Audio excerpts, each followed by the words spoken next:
Bismillahirrahmanirrahim. Assalamualaikum warahmatullahi wabarakatuh. Alhamdulillahirabbil alamin. Amma ba'du.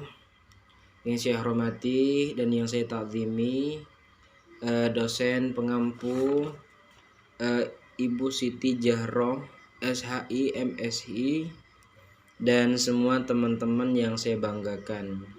Sekarang saya akan berpresentasi tentang judul menulis kritik karya saya sendiri. Bismillah, saya mulai dari pendahuluan terlebih dahulu. Latar belakang.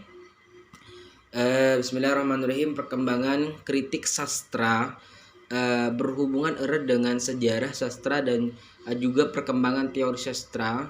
Perkembangan kritik sastra akan menjadi catatan sejarah sastra dan juga berpengaruh terhadap perkembangan teori sastra. Maka jika berbicara tentang kritik, otomatis berbicara tentang sejarah dan teori sastra. Sedangkan ketika membicarakan tentang sastra, pastinya akan membicarakan juga yang menunjang di dalamnya sebagai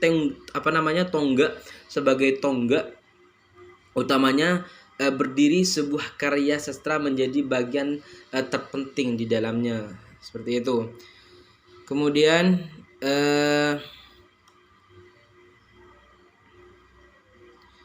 tujuan penelitian ini sebagai akibat dari adanya rumusan masalah, sehingga tujuan penelitian adalah untuk mengetahui masalah yang ditanyakan dalam rumusan masalah tersebut.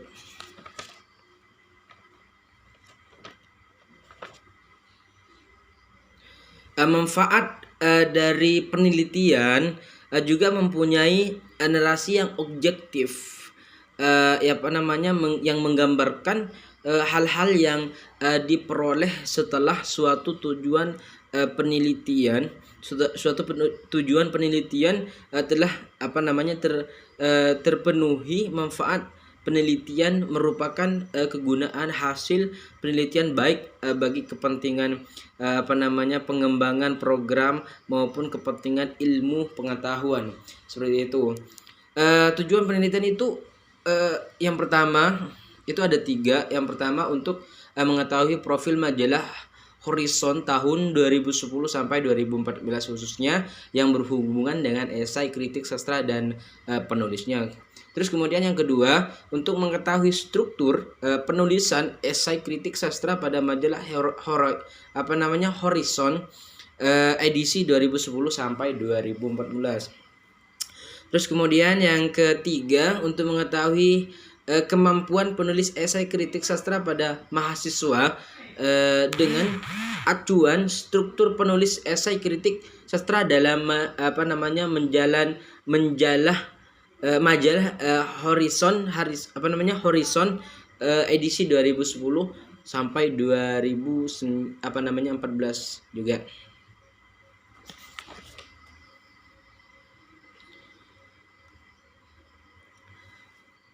Kritik sastra akademik. Kritik sastra akademik mengemuka akhir tahun 1960-an dipelopori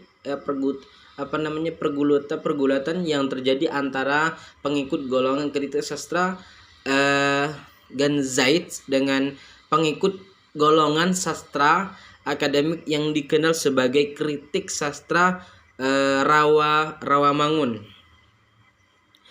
Metode kritik Rawamangun mungkin harus dijelaskan, diproklamasikan oleh Mr.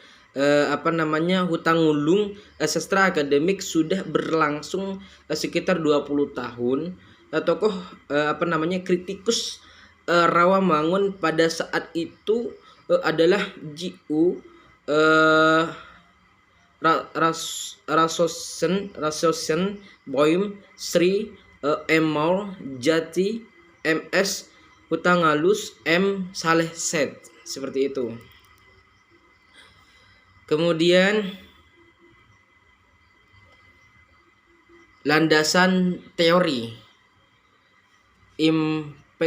efek vektor adalah sebuah alat ukur untuk mengetahui frekuensi rata-rata artikel dalam sebuah dalam sebuah jurnal disitasi dalam suatu waktu tertentu ini berguna untuk mengukur pentingnya sebuah jurnal dengan mengkalkulasi waktu artikel-artikel tersebut disitasi. Impact factor hanya salah satu alat untuk memeringkatkan evaluasi, kategorisasi dan perbandingan jurnal yang disediakan oleh jurnal Citation Report JCR seperti itu. Kemudian ketika definisikan dari landasan teori, seperangkat definisi konsep proposisi yang telah disusun rapi dan sistematis tentang variabel-variabel dalam sebuah penelitian seperti itu. Terus kemudian yang terakhir yaitu tentang kesimpulan ya, mungkin kesimpulan. Kritik sastra adalah upaya memberi nilai kepada suatu karya sastra yang mempentingkan alasan-alasannya. Kritik sastra penting untuk membangun teori dan sejarah sastra. Teori sastra sangat penting karena teori dibangun berdasarkan hasil kerja kritik sastra. Kritik sastra ada untuk membangun dan membanggakan sejarah sastra seperti itu. Kehadiran dan kecepatan perkembangan teknologi telah menyebabkan terjadinya proses perubahan dalam segala aspek kehidupan. Seperti itu mungkin. Maaf kalau banyak salah dari saya. Kurang lebihnya saya mohon maaf. Terima kasih banyak atas waktunya. Semoga barokah, amin.